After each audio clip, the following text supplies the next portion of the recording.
എന്റെ പൊന്നു വിധു, ഇപ്പോഴാണോ നീ വരുന്നത്? എത്ര നേരമായി ഞങ്ങൾ അതിനെ വെയിറ്റ് ചെയ്യുന്നു. ഓ, ലേറ്റ് ആയോടാ. ഞാൻ ആ അമ്മുനെ വീട്ടിൽ കൊണ്ടാക്കിയിട്ട് വരുമായിരുന്നു. അവളുടെ കയ്യിൽ നിന്ന് കുറച്ച് ഡീറ്റെയിൽസ് വാങ്ങാനുണ്ടായിരുന്നു. പക്ഷെ വിചാരിച്ച പോലെ ഒന്നും കിട്ടിയില്ല. എടാ അളിയാ, കളിച്ച് കളിച്ച് കളി കഴിയായോ? ലാസ്റ്റ് കേസ് തീരുമ്പോ ബോണസ് പോയിന്റ് ആയിട്ട് നീ അവളെ വീട്ടിലോട്ട് കൊണ്ടുപോകുമോ? പോടത്തണ്ടി. ഞാനിങ്ങനെ അവളെ കൊണ്ടുപോയാലേ അവളുടെ ലൈഫിൽ ഒന്നെങ്കിൽ അവളുടെ ആങ്ങള, ഇല്ലെങ്കിൽ ഞാൻ ഒരാളെ കാണും. മറ്റവളെ ഞാൻ എപ്പോഴും കൊന്നോർത്താ പോരെ. കൊല്ലുന്നതും തിന്നുന്നതും ഒക്കെ നമുക്ക് പിന്നെ ആലോചിക്കാം. തൽക്കാലം രണ്ടുപേരും ഇങ്ങോട്ട് വന്നേ. ഇതേ, ഞാൻ അവന്മാരൊക്കെ ഫോട്ടോസ് ഒപ്പിച്ചിട്ടുണ്ട്. എല്ലാം ഒന്ന് നോക്കിക്കേ. എന്തുവാടാ ഇത്? ആ അമിത്, അവന്റെ മുഖം എന്തേ? ഇനി അതും കത്തിപ്പെടാന്ന് പോയോ? അളിയാ, നീ എന്താളി ഇങ്ങനെയൊക്കെ പറഞ്ഞേ? നീ ഇൻവെസ്റ്റിഗേഷൻ ത്രില്ലർ ഒന്നും വായിച്ചിട്ടില്ല? നമ്മൾ റിവീൽ ചെയ്യാൻ പാടില്ല മുഖം. അവസാനമൊക്കെ റിവീൽ ചെയ്യാൻ പറ്റത്തുള്ളൂ. അതുകൂടി ഞാൻ മനഃപൂർവ്വം ഒരു നിഗൂഢത കിട്ടാൻ വേണ്ടി അവന്റെ ഫോട്ടോ എടുത്ത് മാറ്റിയതാ. എങ്ങനെയുണ്ട്? ഥു, അവന്റെ ഒരു നിഗൂഢത. വിധു, ഇവൻ ഉടായിപ്പ. ഇവനെ ഇപ്പൊ ഇവിടുന്ന് മാറ്റിക്കൂ. ഇറങ്ങിപ്പടാ പട്ടി. ജുവാനെ, വാമനെ വാ. എവിടെ കൊണ്ട് കളഞ്ഞടാ കുട്ടാ ഫോട്ടോ നീ? ഇത് വഴിയാ. ഞാന് ആ ഫോട്ടോ എടുത്തതാ. ഞാൻ അതെന്റെ ജീൻസിന്റെ പോക്കറ്റിൽ വെച്ചടാ. ഞാനില്ലാത്ത സമയത്ത് എന്റെ പെണ്ണും പിള്ള ജീൻസ് അലക്കി ഇട്ടടാ. തവിട് പൊടിയായടാ photo. What what you mean? You lost your wife അലക്കി മൈ പിക്ചർ? എന്ത് പാടുപെട്ടാ ഞാൻ അത് അമ്മൂന്റെ അടുത്ത മാറ്റം അറിയാവിടെ നിനക്ക്? ഇനി അവളുടെ ആങ്ങളുടെ ഫോട്ടോ വെച്ച് അവള് തരുമായിരിക്കും. സാരമില്ലടാളിയ, നീ നേരത്തെ ചെയ്ത പോലെ അവളുടെ പേഴ്സിന്ന് നൈസായിട്ട് എടുത്താൽ മതി. അതിന് വലിയ കൈമുടക്കൊന്നും വേണ്ടല്ലോ. നിനക്കറിയാവുന്ന പരിപാടിയല്ലേ മോഷണം. ആ മതി മതി, രണ്ടും കൂടെ നിർത്തും. ഇവിടെ ഫോക്കസ് ചെയ്യും. രണ്ടും ഇവിടെ. ആ, യു കണ്ടിന്യൂ. എന്നെക്കൊണ്ട് തന്നെ അത് എടുത്തരാടാ ചുവാൻ പറ്റി. അപ്പോ നമുക്കറിയാവുന്നത് പോലെ തന്നെ ഇവർ 5 പേരുമാണ് അമിത്തിന്റെ friends. Ajith, Teresa, Ibrahim, Kavya and Prem. അന്വേഷിച്ച് പറയാൻ കഴിഞ്ഞത് ഇവരിൽ അജിത്തും തെരേസയും കാവ്യം പ്രേമുമാണ് ഡോക്ടേഴ്സ് ആയിട്ടുള്ളത്. ഇബ്രഹാമും അമിത്തും അഡ്വക്കേറ്റ്സ് ആണ്. ഇവര് ഈ ഡിഫറെന്റ് പ്രൊഫഷണലായിട്ട് പോലും ഇവർ കൊച്ചിലെ മുതലുള്ള ഈ സൗഹൃദം കാരണമാണ് ഇപ്പോഴും പിരിയാതെ ഇവർ ഒരുമിച്ച് നിൽക്കുന്നത്. ഇതിൽ തന്നെ അജിത്തിന്റെ അണ്ടറിലായിരുന്നു നമ്മുടെ കൊച്ചു വർക്ക് ചെയ്തുകൊണ്ടിരുന്നത്. അവള് പല പ്രാവശ്യം അജിത്തിന്റെ കാര്യം നമ്മളോട് പറഞ്ഞിട്ടുണ്ട്. ഒരു നല്ല ആളാണ്, അവളെ കുറെ കാര്യത്തിൽ ഹെൽപ്പ് ചെയ്തിട്ടുണ്ടെന്ന്. പക്ഷേ ഇപ്പൊ ഇങ്ങനത്തെ ഒരു സ്റ്റേജിൽ വന്നിട്ട് നിൽക്കുന്നതുകൊണ്ട് നമുക്ക് ആരെയും അങ്ങോട്ട് അണ്ടർസ്റ്റിമേറ്റ് ചെയ്യാനും പറ്റില്ല. പിന്നെ ഇവർ പലവരുടെയും അഡ്രസ് നമുക്ക് കിട്ടിയിട്ടില്ല, കിട്ടി തുടങ്ങുന്നതേ ഉള്ളൂ. എടാ, പിന്നെ ഹോസ്റ്റലില് അവക്കൊരു ഫ്രണ്ട് ഉണ്ടെന്ന കാര്യം പറഞ്ഞിരുന്നില്ലേ? സ്റ്റെഫി. ആ കുട്ടിയുടെ വിവരം ലഭിച്ചിട്ടുണ്ട്. അവര് ഡൽഹിയിൽ എവിടെയാണ് താമസിക്കുന്നത്. നമുക്ക് അവിടെ പോയി ആ കുട്ടി എന്താ പറയുന്നത് നമുക്ക് നോക്കാം.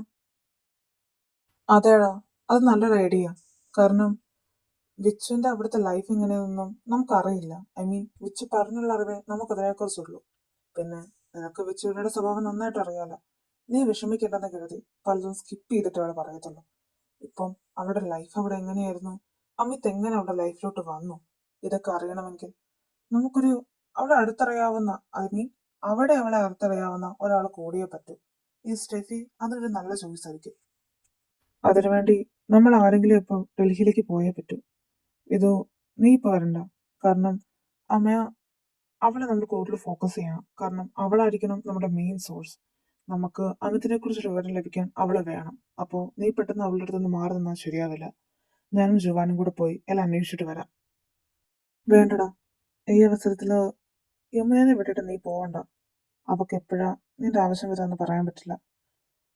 ഞാൻ പൊക്കോളാം. അമ്മയുടെ കാര്യം അത് ഞാൻ പിന്നെ നോക്കിക്കോളാം. ഫസ്റ്റ് എനിക്ക് ഇമ്പോർട്ടൻ്റ് ഇതാ. കഴിഞ്ഞില്ലേ 3 പേരുടെയും ഗൂഢാലോചന? വാ, വന്ന് വല്ലതും കഴിച്ച്.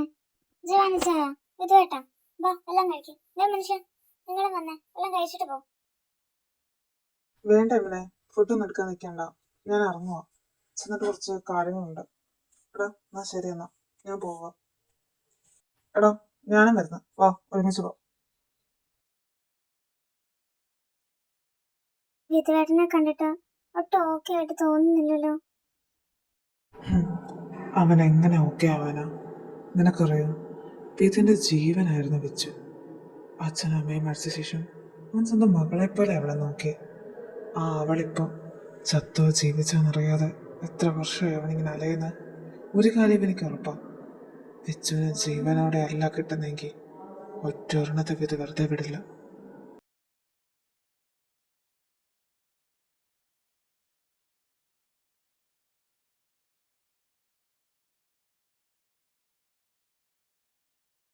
അപ്പോ ഇനി എങ്ങനെയാ? കർമ്മങ്ങളൊക്കെ കഴിഞ്ഞില്ലേ? ഇനി വിധുവിന്റെയും വിച്ചുവിന്റെയും കാര്യം എന്താ ചെയ്യുക? കുട്ടികളെ ഒറ്റയ്ക്ക് ഇങ്ങനെ തറവാട്ടിൽ നിർത്താൻ പറ്റില്ലല്ലോ. എന്ത് ചെയ്യാനാ ഏട്ടാ? രാധികേടത്തെയും ചന്തേട്ടനും പോയില്ലേ? ഇനി കുട്ടികളെ നമ്മൾ തന്നെ വേണം നോക്കാൻ. നമ്മളല്ലാതെ അവർക്കിനി വേറെ ആരാ ഉള്ളേ? എന്ത് വെട്ടിത്തുവാ നീ പറയുന്ന ശേഖര? അവരെ നമ്മൾ ഏറ്റെടുക്കാനോ? നിനക്ക് വേണേ പറ്റുമായിരിക്കും, കാരണം നിനക്കൊരു ആൺകുഞ്ഞ. എനിക്കങ്ങനെയല്ല. ഇപ്പോഴേ രണ്ട് പെൺകുഞ്ഞുങ്ങളുണ്ടേ. അവരുടെ കൂടെ വിധുവിനെയും വിച്ചുവിനെയും കൂടി എനിക്ക് പറ്റില്ല കേട്ടോ. വേണമെങ്കിൽ ഒരു കാര്യം ചെയ്യാം, വിധുവിനെ ഞാൻ വളർത്തിക്കോളാം, വിച്ചുവിനെ നീ വളർത്തിക്കോ. എനിക്കിപ്പോ ഒരു പെൺകുഞ്ഞിനെയും കൂടി ഏറ്റെടുക്കാനുള്ള സാമ്പത്തികം ഇല്ലേ, അതുകൊണ്ടാ. വിധുവാകുമ്പോ ഒരു ആൺകുഞ്ഞല്ലേ, എനിക്കൊരു തുണയാകും. വിച്ചുവിനെ നീയും വളർത്തിക്കോളൂ. ഏട്ടൻ അതെന്തായി പറയുന്നേ? കുട്ടികളെ മാറ്റി നിർത്താനോ? രാധികേടത്തെയും ഏട്ടനും ഉള്ളപ്പോൾ പോലും ഇതിന് സമ്മതിച്ചിട്ടില്ല കേട്ടോ. അല്ലെങ്കിൽ തന്നെ പേര് നിൽക്കാൻ വിധവും വെച്ചും സമ്മതിക്കുന്നു തോന്നുന്നുണ്ടോ ഏട്ടന്? കേൾക്കാതിരിക്കേണ്ട കാര്യം എന്താ ഉള്ളേ? ഇനിയല്ലെങ്കിലും നമ്മൾ പറഞ്ഞത് കേട്ടിട്ട് വേണ്ടേ അവര് വളരാനായിട്ട്? നമ്മുടെ അവതാരത്തിലാ കഴിയുന്നു എന്നുള്ള ബോധം അവർക്കും ഉണ്ടാവണ്ടേ? ആരുടെ അവതാരത്തിൽ ജീവിക്കാൻ ഞങ്ങൾ അതിനെ തീരുമാനിച്ചിട്ടില്ലെങ്കിലോ? ഞങ്ങളുടെ കാര്യം ഓർത്ത് ആരും വിഷമിക്കണ്ട. വിച്ചുവിനെ ഞാൻ നോക്കിക്കോളാം. ഞാനും വിച്ചു ഈ തറവാട് വീട് വിട്ട് എങ്ങോട്ടും പോകുന്നുമില്ല. മോനെ വിധു, ഇതെല്ലാം നിന്റെ പ്രായത്തിന്റെ ഈ വാശിയും എടുത്തുചാട്ടവും എല്ലാം അവസാനം വിച്ചു നിനക്കൊരു ബാധ്യതയാകും. അവളെ ഏറ്റെടുക്കാൻ പറഞ്ഞ് നീ ഞങ്ങളുടെ അടുത്ത് തന്നെ വരികയും ചെയ്യും.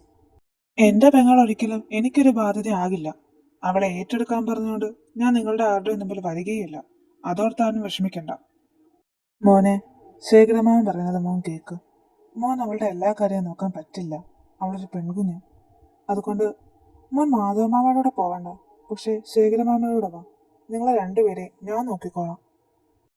വേണ്ട ശേഖരമാമ, എൻ്റെ അച്ഛനും അമ്മയും ഉറങ്ങുന്ന ഈ മണ്ണ് വിട്ട് ഞാൻ എങ്ങോട്ടും വരില്ല. പിന്നെ വിച്ചുവിനെ ഞാൻ നോക്കിക്കോളാം.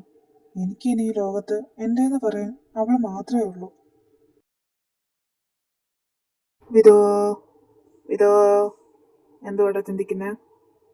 ജവാന, ഞാൻ ചെയ്ത തെറ്റായിപ്പോയോ? ഞാൻ അവളെ അങ്ങോട്ടേക്ക് പഠിക്കാൻ വിടരുതായിരുന്നു. അവളെ വാശി പിടിച്ചപ്പോൾ ഞാൻ ആ വാശിക്ക് നിന്ന് കൊടുക്കരുതായിരുന്നു. അല്ലായിരുന്നെങ്കിൽ ഇപ്പോഴും എൻ്റെ വിച്ചു എൻ്റെ കൂടെ കണ്ടേനെ. നീ എന്തിനാണ് ഇങ്ങനെയൊക്കെ ചിന്തിക്കുന്നത്? അതിന് നിന്റെ ഒരു തെറ്റുമില്ല. വിച്ചുവിന് ഇങ്ങനെയൊക്കെ വരാൻ കാരണം അവനാ, ആ അമിത്. അവനോട്ടുള്ളത് നമ്മൾ കൊടുക്കുകയും ചെയ്യും. നമ്മളിപ്പോൾ ഫോക്കസ് ചെയ്യേണ്ടത് എങ്ങനെയെങ്കിലും വിച്ചുവിനെ കണ്ടുപിടിക്കാന്നതാണ്. ബാക്കിയൊന്നും നീ ഇപ്പം ചിന്തിക്കണ്ട. അന്ന് അച്ഛനും അമ്മയും മരിച്ച ദിവസം എല്ലാവരും പറഞ്ഞതാ, വിച്ചുവിനെ ഹാൻഡിൽ ചെയ്യാൻ എനിക്ക് പറ്റില്ല, അവരവളെ നോക്കിക്കോളാന്ന്. അന്ന് ഞാനാ വാശ പിടിച്ച് വിച്ചുവിനെ എൻ്റെ കൂടെ നിർത്തിയത്. അന്ന് എനിക്കൊരു വിശ്വാസം ഉണ്ടായിരുന്നു, അവളെ എന്നും എനിക്ക് കാത്തു സൂക്ഷിക്കാൻ പറ്റുമെന്ന്. ആ വിശ്വാസം നിന്റെ മേലെ എനിക്ക് ഇപ്പോഴും ഉണ്ട്. അവൾക്ക് അച്ഛനും അമ്മയും ചേട്ടനും എല്ലാമായിട്ട് നിന്നത് നീയാ. നിന്നെ കൊണ്ട് പറ്റും അവളെ കണ്ടുപിടിക്കാൻ. നമ്മൾ അവളെ കണ്ടുപിടിക്കുകയും ചെയ്യും. ആ അമ്മേനെ മുന്നിൽ നിർത്തി എങ്ങനെയെങ്കിലും അമിത്തിനെ നാട്ടിലേക്ക് കൊണ്ടുവരണം. അവൻ വഴിയെ എനിക്കിനി വിച്ചുവിനെ കണ്ടുപിടിക്കാൻ പറ്റും. എടാ അതൊക്കെ ഓക്കെ, വിച്ചുവിനെ നമ്മൾ കണ്ടുപിടിക്കും. അമിത്തിന് അവൻ്റെ ശിക്ഷ നമ്മൾ കൊടുക്കുകയും ചെയ്യും. പക്ഷേ വട്ടപ്പെട്ട അമ്മയാ, അവളെ എന്ത് ചെയ്യാനാണ് നീ ആലോചിക്കുന്നത്? നിനക്ക് അവളെ ഇഷ്ടമാണെന്ന് എനിക്കറിയാം. അവളുടെ കാര്യത്തിൽ നീ എന്ത് തീരുമാനം എടുക്കാൻ പോകുന്നത്? എനിക്ക് അവളോട് ഒരു ഫീലിങ്സും ഇല്ല. ഞാൻ അവളുടെ പുറകെ നടക്കുന്നതിന് കാരണം തന്നെ അവളുടെ ചേട്ടനെ സംബന്ധിക്കുന്ന വിവരങ്ങൾ എനിക്ക് കിട്ടാൻ വേണ്ടിയാണ്. അതിലൂടെ മാത്രമേ എനിക്ക് എൻ്റെ അനിയത്തിയുടെ അടുത്ത് എത്താൻ പറ്റൂ. ഇൻഫാക്ട് അഥവാ ഞാൻ അവളെ സ്നേഹിച്ചാലും സത്യമെല്ലാം അറിയുമ്പോൾ അവൾ എന്നെ ഇട്ടിട്ട് പോകും. അതെനിക്ക് ഉറപ്പാണ്. വിധു, നീ ചെയ്യുന്ന ഒരു കാര്യത്തെ ഞാൻ എന്നെ വരെ ചോദ്യം ചെയ്തിട്ടില്ല. പക്ഷെ വിച്ചുവിന് വേണ്ടി, നിന്റെ പെങ്ങൾക്ക് വേണ്ടി നീ ചെയ്യുന്നതെല്ലാം ശരിയാ. എന്നാൽ അമ്മയാ, അവളെന്താ തെറ്റാ ചെയ്തേ? അമിത് ചെയ്തതിന് എന്തിനാ അവളെ ശിക്ഷ അർഹിക്കുന്നത്? എനിക്കറിയാം അമ്മയെ ഒരു തെറ്റും ചെയ്തിട്ടില്ല. പക്ഷെ ഇപ്പൊ എൻ്റെ മുന്നിൽ ശരിയും തെറ്റും ഒന്നുമില്ല. എനിക്ക് എങ്ങനെയല്ല വിച്ചുവിനെ കണ്ടുപിടിക്കണം. ഞാൻ അറിഞ്ഞത് വെച്ച് അമ്മത്തിൻ്റെ ഏറ്റവും വലിയ വീക്ക്നെസ് അത് അമ്മയാ. അവളെ മുൻനിർത്തി എനിക്ക് കളിച്ചേ പറ്റൂ. അവസാനത്തെ സോറി പറഞ്ഞാൽ തീരാവുന്ന പ്രശ്നമായിരിക്കില്ല ഞാനും അമ്മയും തമ്മിലുള്ളത്. പക്ഷെ അവളെ അധികം വേദനിപ്പിക്കാതെ തന്നെ എനിക്ക് പ്രോബ്ലം എല്ലാം സോൾവ് ആക്കണം.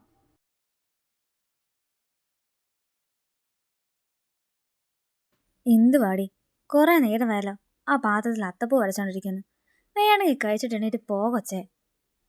ഓ, ഈ അമ്മയ്ക്കിത് എന്തുവാ, ഇന്നൊന്ന് കഴിക്കാൻ പോലും സമ്മതിക്കത്തില്ലേ? അമ്മയും മോളും കൂടെ ഒന്ന് നിർത്തിക്ക്. രണ്ടുപേരും കഴിച്ചിട്ടിറങ്ങി പോവാൻ നോക്ക്. കണ്ടില്ലേ പപ്പേ, ഞാനല്ല ഈ അമ്മയാ. അമ്മയ്ക്ക് എന്നെ എപ്പോൾ കണ്ടാലും ഇരുന്ന് ചൊറിയണം, അല്ലാതെ അമ്മയ്ക്ക് ഉറക്കം വരത്തില്ല. അതേടി, എനിക്ക് ചൊറിച്ചലിൻ്റെ അസുഖം ഇപ്പം ഇച്ചിരി കൂടുതലാണ്. നിന്നെ ഒന്നും ഞാൻ പ്രസവിച്ചതല്ലല്ലോ, ഫ്ലിപ്കാർട്ടിൽ ഓർഡർ കൊടുത്ത് വരുത്തിച്ചതല്ലേ. നിങ്ങൾ കേൾക്കണം മനുഷ്യ, ഇന്ന് മദേഴ്സ് ഡേ ആയിട്ട് ജിയയുടെയും സിസിയുടെയും ഒക്കെ മക്കൾ അവരുടെ അമ്മയുടെ ഫോട്ടോ സ്റ്റോറി ഇട്ടേക്കുന്നത്. എനിക്കുണ്ട് രണ്ടെണ്ണം. ഒരുത്തിക്കാണെങ്കിൽ എന്നെ കണ്ണെടുത്തേ കാണത്തില്ല, ഒരുത്തിന് സ്വന്തം അമ്മ ചത്തോ ജീവിച്ചോ ഒന്നും അറിയണ്ട. ഇങ്ങനത്തെ തന്നെ എനിക്ക് തോന്നുന്നില്ല ദൈവമേ. അച്ചോടാ, സ്റ്റോറി ഇടാഞ്ഞിട്ടാണ് എൻ്റെ അമ്മക്കുട്ടി ഇങ്ങനെ പടങ്ങിയിരിക്കുന്നത്. വാ, നമുക്ക് ഫോട്ടോ നോക്കാം. ഈ ചുവന്ന സാരി എടുത്ത ഫോട്ടോ വേണോ അതോ ഈ മഞ്ഞ ചുരിദാറിട്ട ഫോട്ടോ വേണോ? ഏതാ എൻ്റെ അമ്മയ്ക്ക് വേണ്ടേ? ഓ, എനിക്കൊന്നും വേണ്ട, ഞാൻ എണീറ്റ് പോവുക. ഈ അമ്മയ്ക്കിത് എന്ത് പറ്റി പപ്പ? എപ്പോഴും എല്ലാത്തിനും എന്തിനു ദേഷ്യപ്പെടുന്നത്? അത് വേറൊന്നും കൊണ്ടല്ല മോളെ. അവളിന്നും അമ്മീനെ വിളിച്ചിരുന്നു. അമ്മ ഫോൺ സ്വിച്ച് ഓഫ് ചെയ്ത് വെച്ചു, എടുക്കുന്നില്ല. അച്ഛൻ വിഷമിക്കണ്ട, ഏട്ടൻ ഇവിടെ ഓക്കെയാ, ഒരു കുഴപ്പമില്ല, സന്തോഷമായിട്ട് തന്നെ ഇരിക്കുന്ന ഏട്ടൻ. അവൻ മോളെ വിളിക്കാറുണ്ടോ? എന്താ അവൻ പറഞ്ഞ്? എങ്ങനെ ഇരിക്കുന്നവൻ? അവൻ വീണ്ടും ആ കേസിന്റെ പുറകെ പോവുകയാണോ? അച്ഛൻ കൂടുതലൊന്നും എന്നോട് ചോദിക്കരുത്. എനിക്ക് ആകെ ഇത്രേ പറയാൻ പറ്റൂ, ഏട്ടൻ സേഫാ. പിന്നെ ഏട്ടന് ചെയ്യണമെന്ന് തോന്നുന്ന കാര്യം മാത്രമേ ഏട്ടൻ ചെയ്യുന്നുള്ളൂ. മോളെ, നീ അവനോട് എത്രയും പെട്ടെന്ന് ഇങ്ങോട്ടേക്ക് തിരിച്ചു വരാൻ പറ. ഇനി അവനോട് കഴിയണ്ട, അതിൻ്റെ ആവശ്യമില്ല. ഇനി അവനോട് കഴിഞ്ഞാൽ അവൻ്റെ ജീവനോട് കിട്ടുമെന്ന് പോലും എനിക്കറിയില്ല. അത്രമാത്രം അവൻ കാണിച്ചു വെച്ചിട്ടുണ്ട്. ഏട്ടൻ എന്താ കാണിച്ചു കൂട്ടുന്ന അച്ഛനെ പറയുന്നത്? ആ സംഭവത്തിനെല്ലാം ശേഷം ഏട്ടൻ വലിയൊരു ട്രോമയിലോട്ടാണ് പോയത്. അതിൽ നിന്ന് ഇപ്പോഴും ഏട്ടൻ റിക്കവർ ആയിട്ടില്ല. പിന്നെ ആ പെൺകുട്ടിയുടെ കാര്യമാണെങ്കിൽ എനിക്ക് ഉറപ്പാണ് ഏട്ടൻ ഇപ്പോഴും അവളെ മറന്നിട്ടില്ല. പിന്നെ അവൾക്ക് വേണ്ടി ഏട്ടൻ കാണിച്ചു കൂട്ടതെല്ലാം നിങ്ങളും കണ്ടതല്ലേ? മോളെ, നീയും നിന്റെ അമ്മയും എത്ര വേണേലും അവനെ ന്യായീകരിച്ചോ, പക്ഷെ അവൻ എന്തൊക്കെ അനുഭവിച്ചെന്ന് പറഞ്ഞാലും ആ പെൺകുട്ടിയുടെ ജീവിതത്തിന് പകരമാവില്ല അതൊന്നും. അത് ഓർത്തോ നിങ്ങളോ?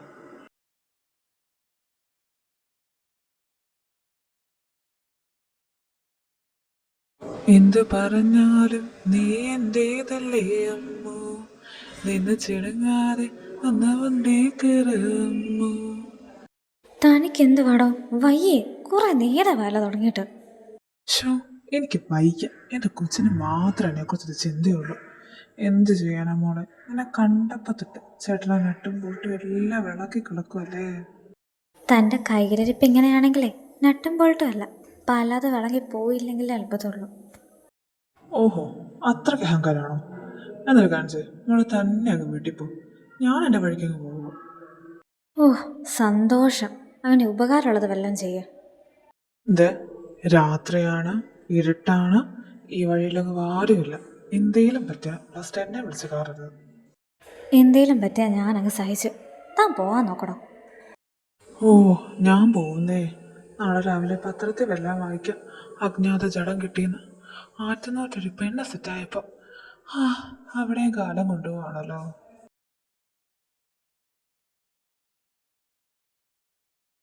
പിന്നെ അയാളുടെ അമ്മൂമ്മയുടെ ഒരു കാലൻ എന്നെ പിടിച്ചിട്ട് പോകുന്നില്ല, കാലൻ്റെ പണി.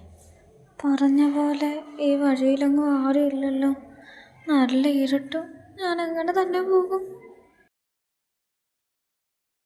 എന്താ മോളെ ഈ രാത്രിയില്, അതും തനിച്ചാണല്ലോ? ഒരു കാര്യം ചെയ്യ്, ഈ വണ്ടിയിൽ അങ്ങോട്ട് കയറ്. സേഫായിട്ട് ഞാൻ കൊണ്ടെത്തിക്കാം. ഏയ്, എങ്ങോട്ടാടി പോന്നെ? നിന്റെ റേറ്റ് എത്രയാന്ന് പറ, എത്രയാണല്ലോ ഞാൻ തരാം. എൻ്റെ കൂടെ പോരുന്നോ? മാറി നിൽക്കടോ.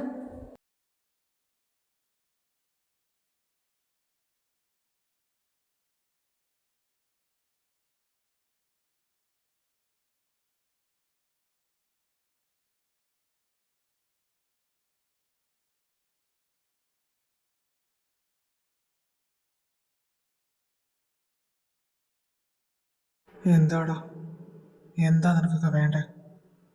എനിക്കോ? എനിക്ക് വേണ്ടത് ദേ ഇവളെയാ. എന്താ, നീ കൂട്ടി തരുമോ? എല്ലാം കൂടെ കൂട്ടി നിനക്കിപ്പം ഞാൻ തരാടാ.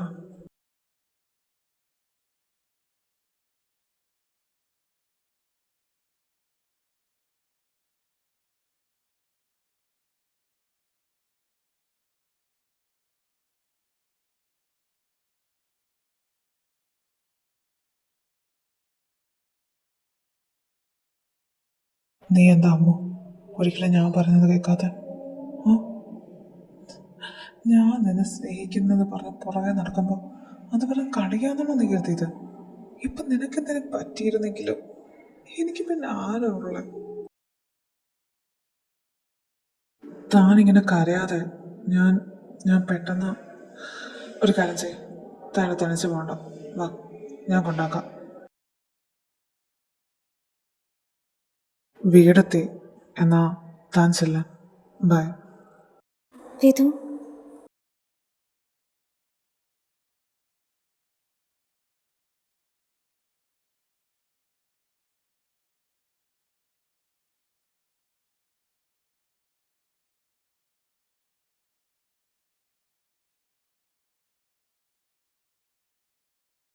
I love you. I love you so much Vidhu. ഞാൻ ഇനി ഇത് നിന്നോട് പറയാതിരുന്ന അത് ഞാൻ നിന്നോട് ചെയ്യുന്ന ഏറ്റവും വലിയ തെറ്റായിരിക്കും. അമ്മു, എന്താ നീ ഇപ്പം എന്താ പറഞ്ഞേ? ഐ മീൻ, ശരിക്കും നിനക്കറിയോ ഞാൻ ഈ മൊമെന്റ്സിന് വേണ്ടി എത്രമാത്രം വെയിറ്റ് ചെയ്തെന്ന്? അതെല്ലാം എനിക്കറിയാം. ബാക്കിയെല്ലാം നമുക്ക് നാളെ സംസാരിക്കാം. ഇപ്പം തൽക്കാലം എൻ്റെ പൊന്നുമോൻ പോയി കിടന്നുറങ്ങാൻ നോക്ക്. ഇത്രയൊക്കെ ആയ സ്ഥിതിക്ക് ഞാനിനി ഇവിടെ എങ്ങാനും കിടന്നാൽ പോരെ? തൽക്കാലം ഇപ്പം പോകുന്നതാണ് നല്ലത്. ഇല്ലെങ്കിൽ സെറ്റായ ദിവസം തന്നെ ബ്രേക്കപ്പ് ആവും നമ്മൾ.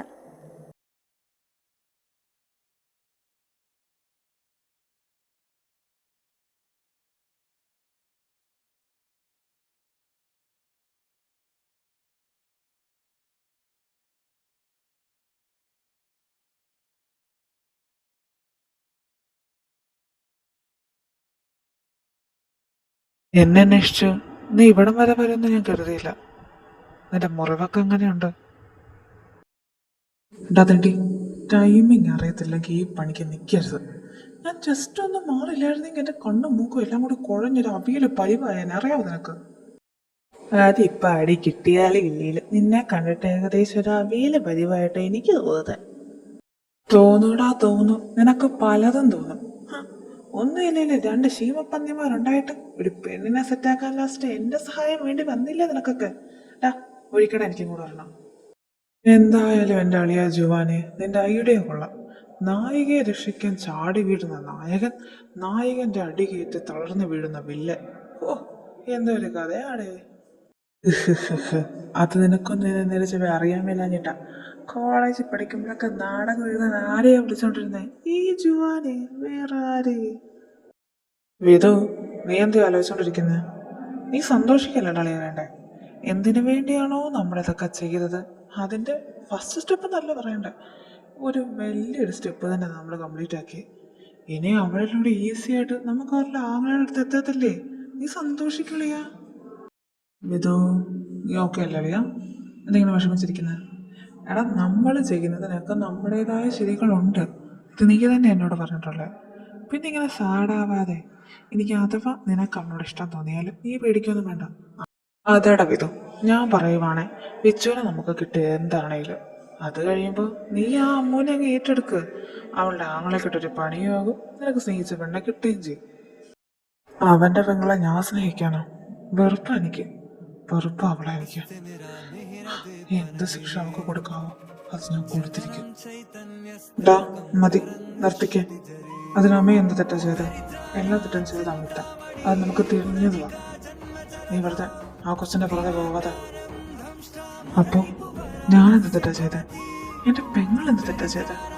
എൻ്റെ ബിച്ചു, എൻ്റെ കൊച്ച് ജീവിച്ചോ മരിച്ചോ എന്നറിയാതെ 2 വർഷമാണ് ഞാൻ കിടന്നലയുന്നത്.